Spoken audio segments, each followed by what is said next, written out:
guys, and welcome back to the Big Three.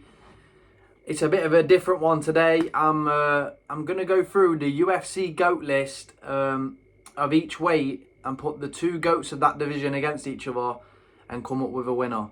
Now, kicking us off, flyweight division. It's only two people. It's not even close, I don't think.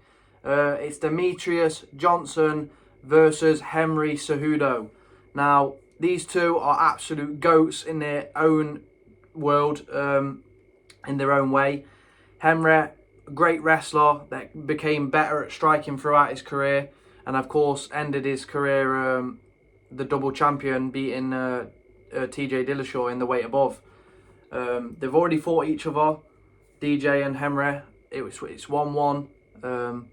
But I think if they both fought each other in the prime, for me, I'm going with Demetrious Johnson. He is the best flyweight in the history of UFC and MMA. If you just remember that, where I think it was against Rayborg, he threw him up into the air and caught an armbar mid-air. The guy can do anything, freak of a fighter, and I've got to say DJ is the best flyweight of all time.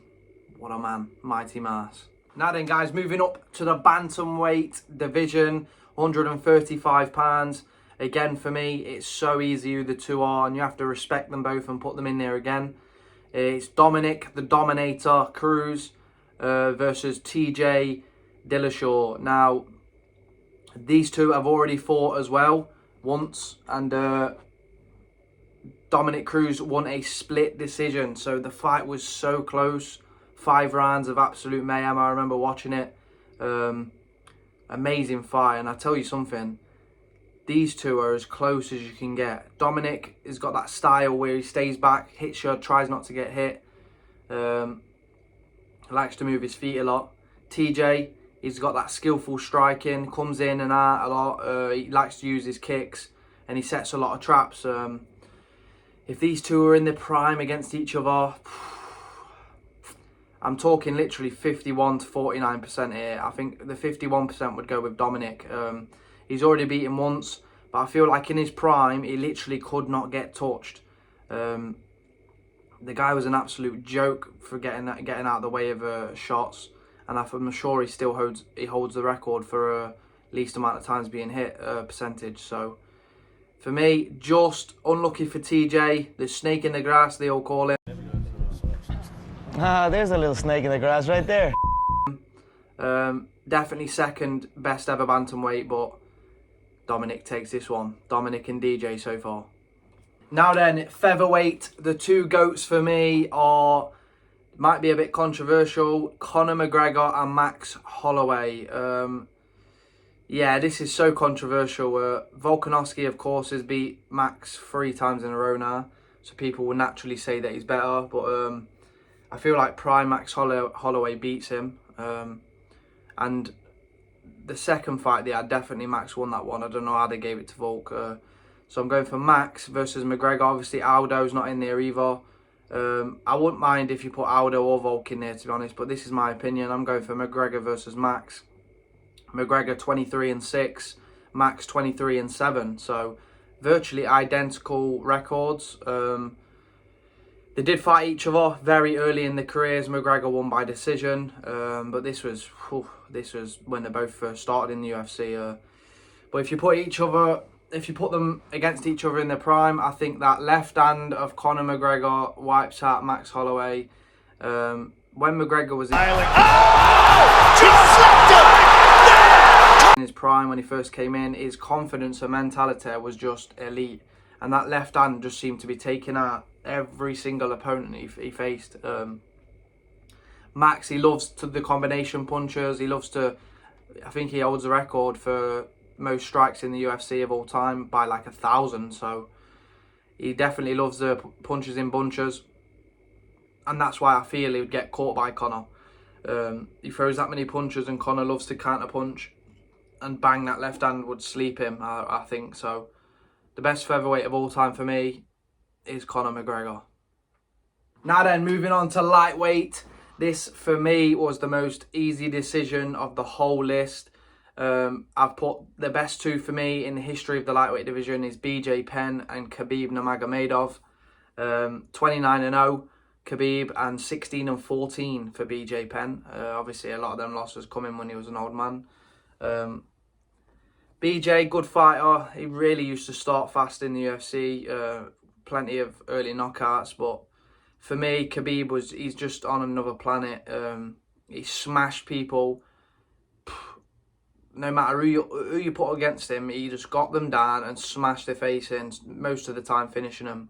He has submissions over Justin Gaethje, Conor McGregor. He destroyed Edson Barboza. I've never seen Barboza destroyed like that.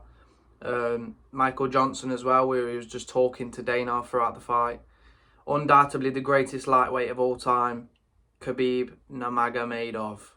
Now then, from the easiest decision to the hardest decision on the thing for me, it's Kamaru Usman 20-1 versus GSP 26-2.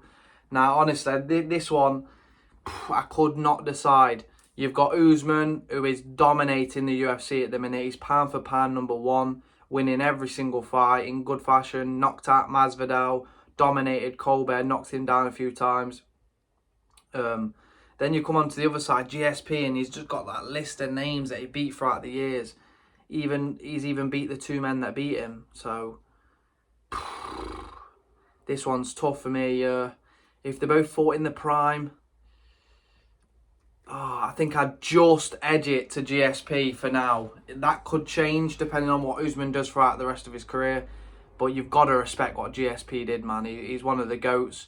Obviously, he had that great couple of fights with Matt Hughes, Matt Serra as well, knocked him out, and then he came back and fought him and dominated him. So GSP's the real deal, man. And for the best welterweight in history right now, I'm going with GSP. Now then, this is such a tough one as well. Going up to middleweight, Israel Adesanya 23-1 versus Anderson Silva 34-11. Oh my God, if these two fought in their absolute primes, I don't know what would happen. Izzy's got that style at the minute where he'll just touch you, and move his way to a decision, basically. And he's just too good. You can't do anything about it. He's got a few knockouts. That fight with Kelvin Gastelum was amazing. Knocked out Paulo Costa, obviously. The guy's a joke at the minute, and he should be pound for pound #1 in the UFC. Israel Adesanya is just the best striker I've ever seen in the UFC. But facing Anderson in his prime, he would have a tough task. Anderson, of course, he's got the resume. He's one of the best strikers as well the UFC's ever seen. And he just racked up names after names after names, taking them out every single time. Of course, it came to an end when he broke his leg against Chris Weidman. Started to go downhill from there. But if they had a prime matchup, what a matchup this would be. But I'm going to actually go for Israel Adesanya. And I know a lot of people would expect me to say Anderson, but I just think Israel is the real deal, and he'll go down as the best middleweight in history. You can't touch him, literally. Everyone's too scared of his striking, and when you try and take him down, he's too hard to get down as well. So, best middleweight in history is the style bender. Now then, coming to light heavyweight. This one is very, very easy, but I really do respect the other opponent. It's John Bones Jones versus Daniel DC Cormier, and we know about this rivalry. They used to bicker, hate each other's guts. I think they still do now. On his shoulder, I'm the bitch. Hey, he's a bitch, and he said something about my kid, so I smacked him in the face with a water bottle. Oh, yeah, you threw a water bottle at me. Like a pair of gills, them two, aren't they? They had 2 fights, these two. Were they in the prime? Probably not, but they had 2 fights. John Jones winning both of them quite comfortably, to be honest with you. But I'm obviously going with Jones as the best light heavyweight in the history of the UFC. He's 26-1, and that one loss ain't even a loss. It's because he was throwing down with elbows. Against DC, 22-3. Obviously, 2 of them losses coming to John Jones and 1 to a heavyweight Stipe. But yeah, John Jones is the best by a mile. He's beat him twice. He's the absolute pinnacle of what a mixed martial artist is. The most dangerous man I've ever seen in the game. He's so long and he just uses every bone in his body, literally. But respect to DC, what a fighter, what a man. He's now a commentator for the UFC. But I think this one's easy, isn't it? Jon Jones, best light heavyweight of all time. Coming to the big boys then, it's Stipe Miocic versus Cain Velasquez. The two greatest heavyweights for me. Stipe having a 20-4 record and Cain 14-3. Now, let me just say something. Stipe has the most defenses in history of the heavyweight title. But in the prime, Cain Velasquez beats Stipe Miocic. This guy, for a heavyweight, had the best gas tank I've ever seen at that division. He could go and go and go and go, and he was good at everything. An all-round fighter. And I think in his prime, there's not a heavyweight that could have beat Cain Velasquez. He destroyed Brock Lesnar, and destroyed many other big names as well. So, for me, Stipe, second best of all time, only to Cain Velasquez. Now then, to wrap it up, who is pound for pound the best UFC fighter in the history of MMA? I'm going for, well, it's out of DJ, Dominic, McGregor, Khabib, GSP, Izzy, Jones, and Cain.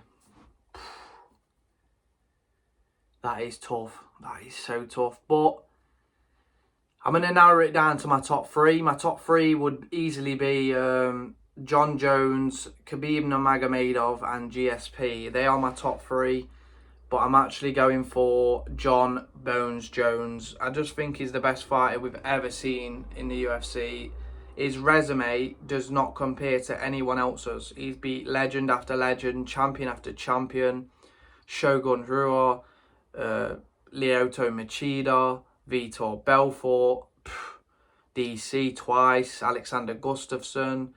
His resume is just, no one can compare with it, and no one can argue it either. I think Jon Jones is the best UFC fighter we've ever seen. Well, thank you guys for watching. A bit of a different video, of course. A UFC video. I do love my UFC, so maybe there'll be some more coming out on it. But stay tuned. The Big Three got some good things coming over the season, football-wise and sport-wise in general. But yeah, keep it locked to the Big Three. Like, share, and subscribe. Peace, guys.